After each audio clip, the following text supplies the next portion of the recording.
Hello students. Today basically we'll be studying polynomial chapter. That is the second chapter, NCERT grade 10. This is nothing new. Actually, you have studied in grade 9. We will little on proceed, and this is included in algebra.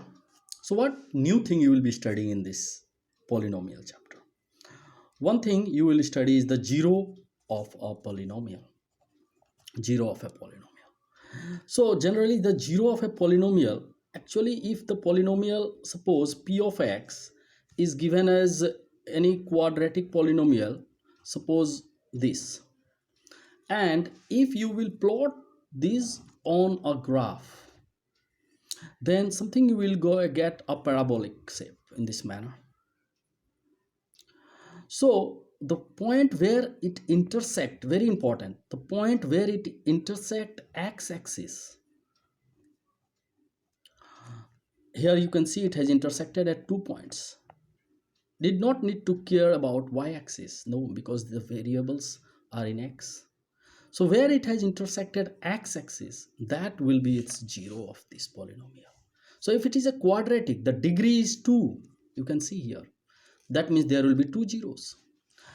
If this has not intersected anywhere, suppose it has just gone this way, this line suppose has not intersected the x-axis, so it will not have any zeros. Maybe this curve may be in this manner also, has not intersected this x-axis. That means what is the conclusion here we have achieved? That the point where it will intersect the x-axis, that will be its zero. Now let's see one interesting sum here. Suppose in this a particular is curve, just like this, how much time it has cut x-axis? 1, 2, 3, 4. At 4 different points on x-axis, this curve has intersected. That means it will have 4 number of zeros. There will be 4 zeros. 4 zeros will be there. So the conclusion from this graph, here you can see that 2 points is intersected. It has not intersected in any point, so no zero here, no zero here, 4 number of zeros here. So dear student, remember the zeros of a polynomial is the point where it will intersect x-axis. This is graphically I have explained. Now how will you do it algebraically? Every time you did not need to draw the graph and find its zeros. It will be a difficult task. So now we proceed in finding the zeros of a polynomial. Suppose I take a quadratic polynomial. Let's take x square plus 5x plus 6. What is this? This is a quadratic polynomial. What is its degree? Its degree is 2. So always remember the degree decides the number of zeros. Yes, I repeat, the degree decides the number of zeros. If the degree is 3, there will be 3 zeros. If the degree is 2, 2 zeros. Degree is 4, 4 zeros. If this is also a polynomial, you remember in class 9, it's a constant polynomial. You can represent in this way. So degree is 0.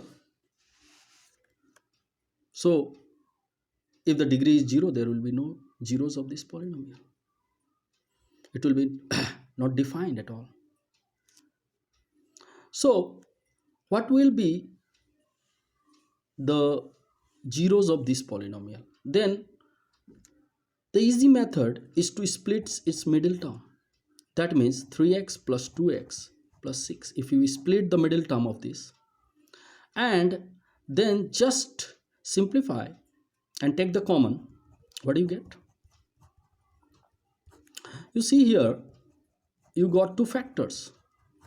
Now equate each factors, x plus 3 to be 0 because you need to find the zeros of this. So you see x is minus 3 and x is minus 2. So what you will notice that if you substitute minus 3 on the given quadratic polynomial here or minus 2 here, you will get 0 as a result. Just for verification, just I will show you quickly. I put minus 3 here. So minus 3 square plus 5 minus 3, this is 5, plus 6.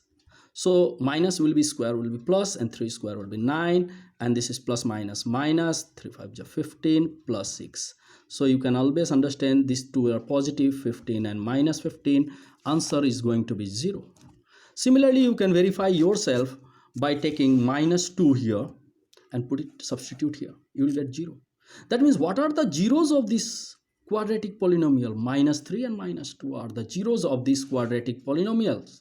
So generally we represent it with a Greek letter alpha. So here alpha will be minus 3 and another polynomial beta will be minus 2. We'll continue in the next video.